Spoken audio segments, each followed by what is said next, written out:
Assalamualaikum warahmatullahi wabarakatuh. Kepada yang terhormat Ibu Dr. Nova Mardiana, SEMM, selaku pengampu mata kuliah Manajemen Sumber Daya Manusia Strategi. Di sini kami dari kelompok 7 akan membahas tentang strategi pengelolaan sumber daya manusia. Dan di sini ada anggota dari kelompok 7. Tujuan pembelajaran dari strategi pengelolaan sumber daya manusia. Yang pertama ada tujuan manajemen sumber daya manusia. Yang kedua ada peran strategi manajemen sumber daya manusia. Ketiga, hubungan antara HCM dan strategi bisnis. Dan keempat, ada mengembangkan strategi manajemen sumber daya manusia. Pendahuluan. Manajemen sumber daya manusia atau HCM berkaitan dengan perolehan, analisis, dan pelaporan data yang menginformasikan arah strategi manajemen sumber daya manusia. Strategi HCM terkait erat dengan manajemen sumber daya manusia strategis. HCM bertujuan untuk mengelola sumber manusia sebagai aset, bukan hanya sekadar biaya, dengan fokus pada investasi dalam keterlibatan karyawan, retensi, pengelolaan talenta, serta program pembelajaran dan pengembangan. Lalu selanjutnya tujuan manajemen sumber daya manusia. Ada 4 tujuan, yaitu 4 tujuan yang mendasar HCM adalah untuk mengembangkan dan menggunakan analisis sumber daya manusia. Yang pertama, menilai dampak karyawan terhadap bisnis dan nilai perusahaan. Lalu yang kedua, membuktikan efektivitas praktik manajemen SDM dalam menciptakan nilai ekonomi. Lalu yang ketiga, memberikan panduan untuk strategi bisnis dan tenaga kerja di masa depan. Dan yang terakhir, menyediakan data guna meningkatkan efektivitas pengelolaan tenaga kerja.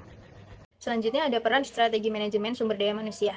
Jadi human capital management bertujuan atau berperan untuk mengelola dan memotivasi tenaga kerja guna mendukung strategi organisasi. Nah, dengan praktik manajemen yang konsisten, human capital management mengenali karyawan sebagai aset dan membantu mereka dalam mengembangkan keterampilan. Selanjutnya ada hubungan antara human capital management dan strategi bisnis. Jadi human capital management dan strategi bisnis ini punya hubungan yang saling berkaitan.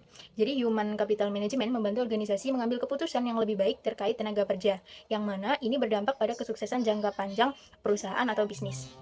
Kemudian, bagaimana cara menggunakan human capital management dalam strategi bisnis? Jadi di sini ada 3 cara. Yang pertama, menggunakan penilaian human capital management tentang dampak praktik manajemen sumber daya manusia terhadap kinerja untuk membenarkan praktek tersebut dan meningkatkan kemungkinan keberhasilannya. Kemudian cara yang kedua bisa dengan mengeksplorasi secara lebih rinci implikasi sumber daya manusia dari strategi bisnis dan sebaliknya implikasi dari strategi sumber daya manusia.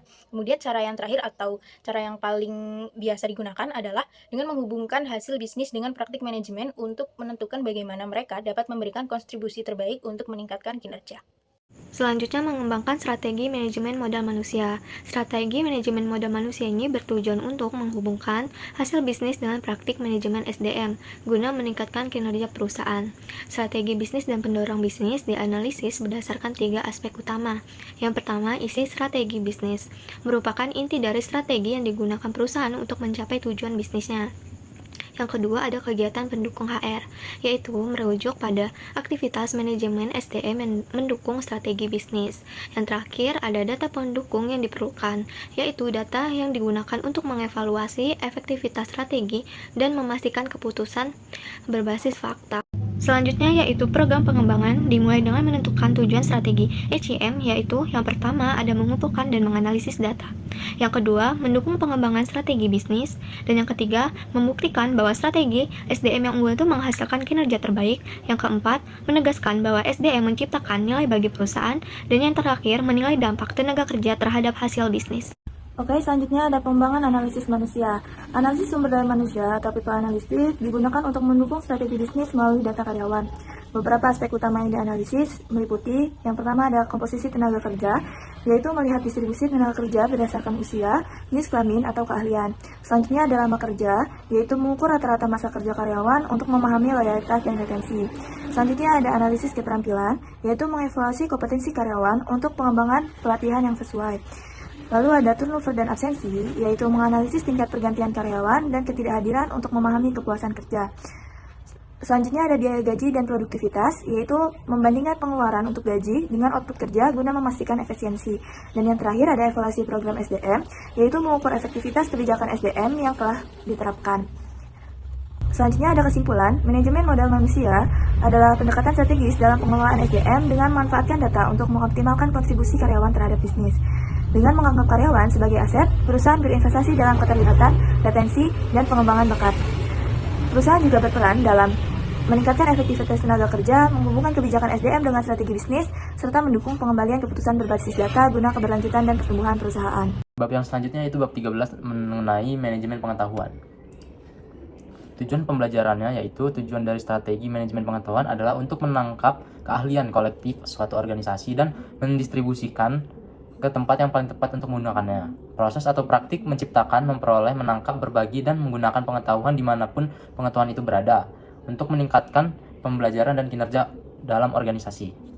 Proses manajemen pengetahuan. Proses manajemen pengetahuan adalah proses mengumpulkan, menyimpan, dan menyebarkan pengetahuan guna meningkatkan pembelajaran dan kinerja organisasi.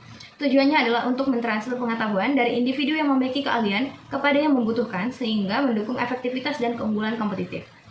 Sumber dan jenis pengetahuan. Pengetahuan dalam organisasi berasal dari berbagai sumber, termasuk pengalaman individu yang diperoleh melalui praktik dan interaksi sehari-hari, dokumentasi dan arsip yang berasal dari laporan, manual, dan kebijakan tertulis, interaksi sosial yang dihasilkan melalui diskusi, mentoring, dan pelatihan, serta teknologi dan sistem informasi yang disimpan dalam database, software, dan AI. Selanjutnya adalah jenis pengetahuan. Jenis pengetahuan terbagi atas dua. Yang pertama adalah explicit knowledge, pengetahuan yang dapat dengan mudah dikodifikasi, disimpan, dan ditransfer dengan contoh seperti manual kerja, prosedur operasional standar, laporan penelitian, yang bersifat dapat dituliskan, diarsipkan, dan diajarkan melalui dokumen atau pelatihan formal. Yang kedua ada tacit knowledge atau pengetahuan tacit, yang berarti pengetahuan yang bersifat intuitif dan sulit dikodifikasi dengan contoh seperti keahlian dalam negosiasi, kepemimpinan, intuisi, dan pengambilan keputusan yang bersifat dipelajari melalui pengalaman langsung, observasi, dan interaksi sosial. Selanjutnya ada pendekatan untuk pengembangan strategi manajemen pengetahuan. Di sini ada strategi kodifikasi, yaitu menjadikan pengetahuan ke dalam bentuk dokumen atau database yang mudah diakses melalui teknologi informasi. Selanjutnya ada strategi personalisasi, yaitu mengedepankan pengetahuan pertukaran secara langsung antar individu melalui pertemuan, workshop, komunitas praktik, dan sesi brainstorming. Selanjutnya ada isu-isu manajemen pengetahuan strategi. Yang pertama, ada menyesuaikan dengan laju perubahan yang cepat dalam lingkungan bisnis dan teknologi. Lingkungan bisnis dan teknologi berkembang pesat sehingga perusahaan harus mampu beradaptasi dengan cepat agar tetap kompetitif. Manajemen pengetahuan yang baik membantu organisasi untuk selalu memperbarui informasi dan strategi berdasarkan tren terbaru. Yang kedua, ada menyesuaikan strategi manajemen pengetahuan dengan strategi bisnis. Manajemen pengetahuan harus selaras dengan tujuan bisnis agar dapat memberikan nilai tambah yang maksimal. Ini berarti perusahaan perlu memastikan bahwa proses berbagi dan menyimpan pengetahuan mendukung pencapaian visi, misi, dan target bisnis mereka. Yang ketiga ada integrasi peran teknologi dan interaksi manusia. Teknologi memainkan peran penting dalam mendukung pengelolaan pengetahuan, misalnya melalui database, kecerdasan buatan, atau sistem manajemen pengetahuan. Namun, interaksi manusia tetap diperlukan untuk memastikan transfer pengetahuan yang efektif dan pemanfaatan yang optimal. Nah, yang keempat ini ada pentingnya model sosial dan budaya organisasi yang mendukung terbentuknya kepercayaan dan kolaborasi. Pengetahuan tidak hanya dikelola melalui teknologi, tetapi juga melalui hubungan sosial dalam organisasi. Kepercayaan dan budaya organisasi yang mendukung kerjasama akan mendorong karyawan untuk berbagi pengetahuan secara sukarela, sehingga meningkatkan inovasi dan efisiensi. Oke, selanjutnya ada komponen strategi manajemen pengetahuan. Yang pertama ada pengembangan budaya organisasi yang terbuka dan mendorong berbagi pengetahuan.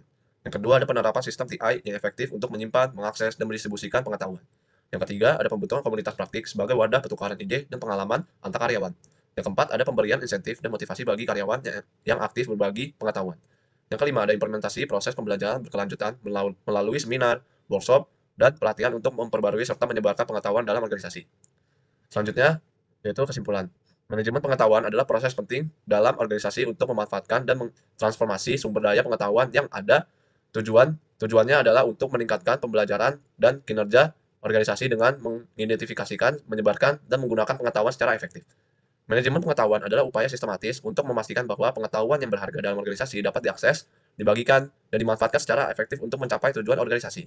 Hal ini melibatkan berbagai strategi dan pendekatan yang perlu disesuaikan dengan konteks organisasi dan tantangan yang dihadapi. Terima kasih.